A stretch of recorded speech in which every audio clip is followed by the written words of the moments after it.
অজু করার সময় অজুর পানি যখন মুখে লাগাবেন একটি দোয়া পড়বেন, আপনার চেহারা নূরের মতো উজ্জ্বল হয়ে যাবে ইনশাআল্লাহ।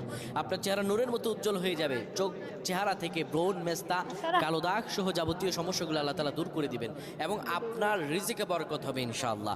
আপনার দোয়াগুলো কবুল হয়ে যাবে। অনেকের চেহারা সুন্দর কিন্তু তাকাতে ইচ্ছে করে না, মনে হয় চেহারায় নুন নাই, কিন্তু অনেকের চেহারাই কালো কিন্তু দেখতেও ভালো লাগে। যেমন এই যে বেলাল হাবশি, চেহারা দিকে তাকালেই শান্তির সুবাতাস বয়ে আসতো। সাহাবীরা যার চেহারা দেখে যার চেহারা দেখে অনেক প্রশংসিত করিয়েছিল এবং যার কলব স্বচ্ছ ছিল।